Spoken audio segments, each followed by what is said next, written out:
சென்னை வளசரவாக்கத்தில் உள்ள தனியார் பைக் ஷோரூமில் நூதன முறையில் கவனத்தை திசை திருப்பி பைக்கை திருடிச் சென்ற நபரை போலீசார் கைது செய்துள்ளனர். 3 வருடங்களுக்கு முன்பு நூதன முறையில் நகைக்கடை உரிமையாளரின் கவனத்தை திசை திருப்பி 4.5 சவரன் நகையை திருடிச் சென்று பிடிபடாமல் இருந்தவர் பைக் திருடி சிக்கியது எப்படி?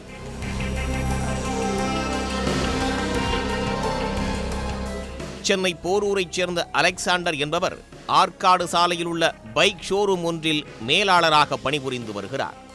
கடந்த 3ஆம் தேதி அடையாளம் தெரியாத டிப்டாப் நபர் ஒருவர் அலெக்சாண்டர் பணிபுரியும் ஷோரூமுக்கு சென்று தன்னுடைய மகளின் பிறந்த நாளுக்கு சர்ப்ரைஸாக பைக் வாங்கி தர வேண்டும் என்றும் அதற்காக ஒரு வாகனத்தை தேர்வு செய்து அதனை தன்னுடைய மகளுக்கு இன்ப அதிர்ச்சி அளிக்கும் வகையில் பரிசாக கொடுக்க விரும்புவதாகவும் கூறியிருக்கிறார்.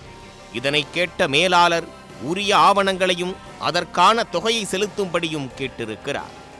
ஒருமுறை பைக்கை டெஸ்ட் டிரைவ் செய்து பார்த்துக் கொள்வதாக அந்த நபர் கூறியிருக்கிறார்.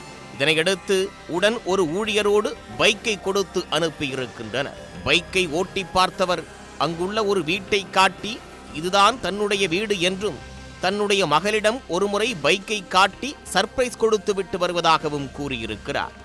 அதற்கு ஊழியரும் சம்மதித்ததாக தெரிகிறது. தனியாக பைக்கை எடுத்துச் சென்றவர் பின்னர் திரும்பவில்லை. நீண்ட நேரம் காத்திருந்தும் அவர் வராததால் சந்தேகமடைந்த அவர் அந்த நபர் சென்ற வழியில் போய் பார்த்தபோது அங்கு அவர் இல்லை என்பது தெரிய வந்தது. அந்த வீட்டில் உள்ளவர்களிடம் டிப்டாப் நபர் குறித்து விசாரித்த போது அப்படி யாரும் இங்கு இல்லை என கூறியிருக்கின்றனர்.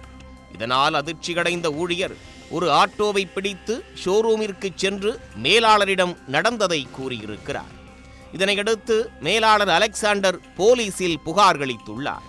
புகாரின் பேரில் வலசரவாக்கம் போலீசார் ஷோரூமில் இருந்த சிசிடிவி கேமராவை கைப்பற்றி ஆய்வு செய்துள்ளனர். இதில் திருட்டில் ஈடுபட்டது கோடம்பாக்கம் காமராஜர் பகுதியைச் சேர்ந்த சிவக்குமார் என்பது தெரிய வந்தது. அவரை கைது செய்து விசாரித்துள்ளனர். விசாரணையில் அவர் ஏற்கனவே கடந்த 2021ஆம் ஆண்டு வலசரவாக்கம் நகைக்கடை ஒன்றிற்கு சென்று மகள் பிறந்த நாளை முன்னிட்டு சர்ப்ரைஸ் கொடுக்க வேண்டும் என கூறி 4.5 சவரன் தங்க நகையை திருடிச் சென்றது தெரிய வந்தது. இதையடுத்து அவர் திருடிய பைக்கை பறிமுதல் செய்த போலீசார் நகைக்கடையில் திருடிய நகையில் 2 சவரனை மீட்டிருக்கின்றனர். அவர் மீது வடபழனி காவல் நிலையத்தில் ஒரு கொலை முயற்சி, 8 திருட்டு வழக்குகள், 5 மோசடி வழக்குகள் உட்பட சுமார் 20க்கும் மேற்பட்ட வழக்குகள் உள்ளதும் தெரிய வந்துள்ளது. தொடர்ந்து சிவக்குமாரை கைது செய்து நீதிமன்றத்தில் ஆஜர்படுத்தி சிறையில் அடைத்தனர்.